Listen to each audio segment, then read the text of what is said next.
Pushing down the dozen or so metre-long tunnel to the mine entrance, Adam kept his rifle at the low ready. The 12.5-inch AR he was using had been built from the ground up by him prior to the war. Its heavy chrome-lined barrel, topped with a suppressor, was fairly shrouded by a quad-rail system on which sat an infrared and visible laser system with a built-in infrared illuminator. Offset to the right of the D-bar sat a flashlight that had served him since his days in the Ranger Regiment.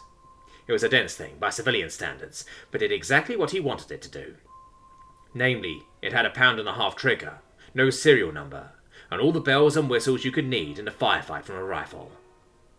Making it to the end of the hallway, he held up his hand in a wait-style gesture to Farilla, flipped the safety on his rifle off, and left the safety of the cabin more. As he surveyed the immediate area, he was confident that nothing lurked in the lengthening evening shadows. It wasn't quite dark enough for him to lower his dual-tube night vision into place, but it still strained human eyesight past a couple 100 yards. Turning back, he whispered to Farilla, who had now moved to the mouth of the cave and was doing her best to hide her massive frame behind a boulder that was significantly smaller than what would be required of such a task. "Farilla, follow me. Step where I step. I've had this whole section of forest laced with traps, as our friends seem to have discovered. It should slow them down for a while," Adam said, just above a whisper. Farilla, for her part, just nodded. He began to slowly move to the north, which would take them to a seldom-used game trail that left the valley, pushed up the ridgeline until it sloped back down, at which point they would have to sidetrack through the forest, until they came to a clearing by an old hiking trail that would lead them to the mountaintop. Which begged the question for him, at what point could they activate the beacon? "Farilla, when can we activate the beacon effectively?" he asked, as they pushed through to the head of the game trail. "I just activated it. It runs automatically and without comms. I won't know when they've received it. It's possible they already have our number and are gearing up as we speak," she replied, making significantly more noise with her footsteps than Adam would have liked. He couldn't falter for it, though. She had a good 2 or 3 inches on him in height, and a good 20 pounds once she factored in her muscle and assets. All this on top of an ever-present limp that she was clearly doing her best to tough through. Shrugging off the elephant-level noise she was making, he kept his head on a swivel, moving and scanning for any threats he could see. After half an hour of manoeuvring through the barely visible game trail, it finally got dark enough for him to flip down his night vision. Casting the world in a muted blue hue, the white phosphor tubes greatly increased the distance at which he could see. Then he spied an individual coming down the game trail the other direction. The person was too far away to positively identify, so he gestured for Farilla to stop, then pulled his hand to his right side, indicating for her to step off the path. Following suit, he levelled his rifle and waited for the man to come further into view. He was less than 100 metres away now, and Adam could see that he was clearly militia, and periodically flashing a rifle-mounted light into the tree line. Adam could also see he wasn't wearing a plate carrier, instead opting for a lighter-weight chest rig. It would make Adam's job easier. He brought his rifle to bear against the man, activated the infrared laser with a pressure pad, and sent 3 rounds into the militiaman's chest. The man dropped like a marionette with his strings cut. Adam waited at least 10 seconds before signalling for himself and Farilla to move forward. His suppressed rifle was quieter than it would be without it, but supersonic rounds were still supersonic. The suppressor's main purpose at a time like this was to eliminate the fireball that came forth when just the muzzle brake was equipped. Although the recoil was lower, it emitted an ear-splitting crack, and a 2-foot fireball out each side whenever the suppressor wasn't ratcheted on like it was currently. Moving to the dying man, Adam quickly surveyed the area and moved to the side of him. He then aimed the laser with a quick tab of the pad, and put a single round for his temple. The groaning and small movements of the soldier quickly stopped with a single rasping breath, followed by his arms raising a foot or so into the air as his nerves tightened the muscles in his body from the loss of most of his brain. Sighing at the death, but satisfied that he was no longer a threat, Adam motioned to continue further up the trail. After a few more minutes of walking, they came to a point that he had been waiting for. It overlooked Adam's cave home. He saw the small army of militiamen swarming the entrance, and hoped they'd yet to discover his trick. He pulled out a small radio detonator from his battle belt, sighed, and clapped the button 3 times. There was a short delay, then an earth-shattering groan followed a ball of fire that exited his old home. "No going back now," he said, with some genuine sadness in his voice. It had taken him a couple of months of living in lean-tos in the dead of winter to find that hole, and it had served him well. He felt a hand on his shoulder, followed by Farilla whispering to him gently, "For what it's worth, I'm sorry. You gave up your home for me. That means a lot, even if I can't show it right now, she said with a soft and soothing tone. He rested a hand on hers briefly before standing up and returning to their escape. It was a moment of surprising vulnerability and compassion from the otherwise sarcastic invader he had spent the last 2 days with. Shaking off his feelings, he shouldered his rifle and pushed further down the trail. Almost an hour later, they reached the point of the game trail that they needed to turn off from with no issues, and he began to move through the brush with Farilla in tow when she spoke up softly. You can call me Fairy, by the way, she said, almost pensively. Fairy, like the mythical creature? Or fairy like the boat? He replied with some humour. The, boat kind. I'm not sure what this mythical creature is, if I'm being honest. Well, a fairy is a small mythical creature. You know what it can wait, Adam said, recognising that now was not the time to dig into mythology. Shortly before they reached the clearing, Adam heard voices up ahead. Motioning for Fairy to stand still and wait, he pushed up to the edge of the clearing. A fire team of militiamen were taking a break near the centre, woefully unaware of their lackadaisical security, a sign he knew what to do. He moved to the edge of the tree line and pulled the solitary flashbang that he kept in a pouch on the left side of his plate carrier. Withdrawing it, he pulled the pin and threw it as hard and fast as he could towards the centre of their little group.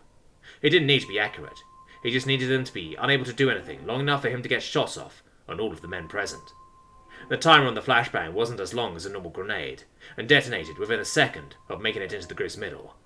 The 4 men staggered to their feet, screaming and clutching their eyes and profusely bleeding eardrums. Adam looked back at the group after he heard the bang.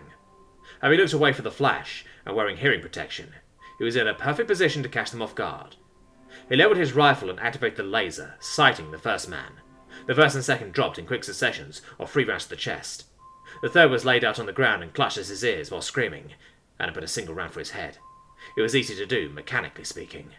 He had long since gotten over the sting of killing. He was briefly absorbed by his thoughts when the 4th man, still blinded, pulled something from his belt and let loose a flare into the sky. Fuck, fuck, fuck, thought Adam, as he sent 7 rounds in quick succession, stitching the man from the groin to his chest, with the last round smacking him on the side of his skull and practically dragging his brain out the other side with it. Sprinting into the clearing, he quickly put a round into each of the other down men's skulls, spattering the grass and killing the kick with brains and blood. I need to move now, he thought, as he began to run towards his companion, only to have her burst forth from the tree, scanning the area with her RPK. The flashlight on it nearly blinded him, and he looked away briefly. Adam, you're okay. I thought something happened, she said, her voice twinged by panic. Something did, he replied. Look, we need to move now. One of these assholes sent off a flare before I could gank him, and I think they just rang the militia dinner bell on both of us. Let's hope your friends get here soon. With that, he turned and pushed in the direction of the hilltop, now less than half of a mile away as the crow flies, but most of that was uphill, through dense forest or up rocky slopes. He hoped she had it in her to make it, if he was honest with himself. He kinda liked the mildly infuriating Amazon. It didn't hurt that she clearly knew her way around a rifle. He was always into that Xena warrior princess kind of woman, but never quite found one for himself. Moving through the trees with Fairy, he heard the sounds of men shouting and coming in his direction. He couldn't tell the exact number from this distance, but it sounded like it was less than 10, but more than 5. He would have to gamble. As the first one came into view, he lit a pack of Black Cat fireworks that he had in his dump pouch and shot them about 25 meters to his left and waited for them to start. The militiamen, for the little that it was worth, did their best to put suppressing fire on the Black Cat's position. None of them used suppressors, and the bright flash of their muzzle was amplified by Adam's night vision. He counted 8 men. 2 fire teams, and he started with the one closest to his right, picking off 2 in quick succession. He shifted to a new tree and got a better angle of the last 2 and put a round through a 3rd man's head. By this point the 4th had whitened to his ways and started sending rounds wildly in the direction that he believed Adam to be in. One of the rounds took Adam in the upper left of his plate carrier, causing Adam to fall back and see start for a moment. That's gonna hurt in the morning if we... he lamented, only to have his train of thought cut off by the full auto fire from Fairy's RPK, suppressing the remaining soldiers, who had now coalesced to a location somewhat to the middle of where the 2 groups had been split before. Returning to his feet, he saw her rounds slamming into trees and men alike. One burst off the hollow point 7.62 by 39 rounds in her magazine, stitched a man in his shoulder, causing his arm to separate from the injury and plop to the ground with an inaudible splat. Another burst pulled laterally at chest level and took a man who was steadying his rifle against a tree across his face, which became nothing more than a chunky, dark ruin in Adam's night vision. Adam sighted one of the remaining three and sent around for his knee, which had inadvertently been left outside the safety of the tree that was the soldier's cover. The soldier fell forward, screaming, but was cut short when Adam put 2 more rounds into his head. The other 2 militiamen, realizing they were outgunned, began to break from the conflict, trying to use bounding cover to their advantage. Ferry activated her flashlight and stitched a bloody red pattern over one of the fleeing targets, while Adam put 3 rounds into a carrier-clad man, knocking him down. Once the enemy were all downed, Adam dropped his magazine from his rifle and inserted a fresh batch of the gnarly A55A2 rounds. He pushed up to the man in the plate carrier who was in the process of radioing for help when Ferry, who had pushed around to the right flank, put 2 rounds through his skull, causing him to stop short and slump against the tree he was leaning against. Okay, so Ferry is fucking scary. I don't think utilization of human weapons and tactics is in the standard handbook of Shorvanti Marine tactics, he thought to himself, passing the men she had torn to shreds. Continuing forward, they heard nothing and made it to the tree line. Adam scanned the surrounding area, and after a minute he believed they were safe, but without ISR, he couldn't really be sure. He turned to face Varilla, who had set up the bipod and faced their rear. Ferry, from here on out there's little cover to protect us and even less concealment. We need to move quickly and not get bogged down anywhere. Shoot a move, repeat. You good? He asked. Of course I'm good, Adam. I'm a damn DedSec commando. This is my Brennan, she replied, now turned to face him. Her face fell off as she clearly recognized her slip of the tongue. Adam, wait, before you get... He leveled his rifle at her, incensed. DedSec commandos were the stuff of legend amongst the militias. Supposedly they wiped out entire garrisons with just 8-man teams. They were responsible for calling in the orbital strikes that killed so many civilians during the first days of the invasion, when they were sent as advanced forces and spotters. The strikes that just so happened to have killed his wife. But as he stared down at her for his night vision, all he saw in front of him was himself. He was a soldier for a time, and had been attacked for the heinous actions of others by some of the locals in his deployments. He sighed, and lowered his weapon, as she pensively rose to her feet. Flipping up his night vision, he looked her in the eyes, the golden irises illuminated almost blindly by the moon, to contrast the black sclera and pupils. He realized something in that moment. He no longer cared that she was Shorvanti. In 2 short days, she had gone from his enemy, to his patient, to his friend, and now she felt like something more. Something he really did not want to admit to himself. He liked her. Even now, having just killed more men than he had in years, she still made his heart flutter. She stopped slowly walking toward him, holding eye contact from less than a foot away, when he reached out to her face, cupped her cheek, and pulled her into a deep kiss. She tensed up for a moment before melting into his arms. He broke the kiss and regained eye contact. We're going to talk about this, he said, looking her in the eyes. The commando part, me saving your ass part, whatever the hell this is. Gesturing generally between them, he continued. But only after we make it off this damn mountaintop. You better damn well hope your friends are on their way. For her part, Ferry just looked shocked, happy, and a little woozy. It had been almost 10 minutes of constant hell since Adam had kissed Varilla, but she supposed that climbing a mountainside with an injured leg was worth it. Worth it, but no less suck Turok shit for it. Hell, I'd probably go through DedSec indoctrination and assessment all over again just for that kiss, she thought to herself, her leg slipping on a rock as she lost her focus briefly. The side of the mountain they were heading up was at about a 45-degree angle, and she was taking all she had to keep pace with the human. The cold, dry, and oxygen-deprived air was making her lungs raspy, and her head swim. They continued on before she heard shouting from the treeline below. Her ears were probably a little more sensitive than the humans, even after the small rubber ear inserts he had given her to dampen the noise of gunfire. Hey, I think I hear... She got up before he replied. I know, we need to keep moving. This car should shield us from prior nights before we make it to the plateau above. We're almost there, he said, interrupting her. They pushed up with a hurried pace, and finally crested out of the cut into a plateau. Moving to the edge of the flat top, they both went prone and waited for their quarry to follow them. The first of the enemies broke for the tree line, a couple 100 meters below, and began to push up the slope. Hold your fire until they're closer, Adam said, in a harsh whisper to Varilla. If we can catch them out in the open, they'll have little they can do. You don't say. I'm so glad this recruit could be of service, Varilla snapped back sarcastically, earning a glare from Adam. Slowly, more men began to funnel from the tree line, until there was a solid pack of around 20, separated into 5 groups. On 3, you cut down the middle and start moving right. I'll handle the 2 groups on the left. Making eye contact with Adam, she nodded her head at his request. 3, 2, 1.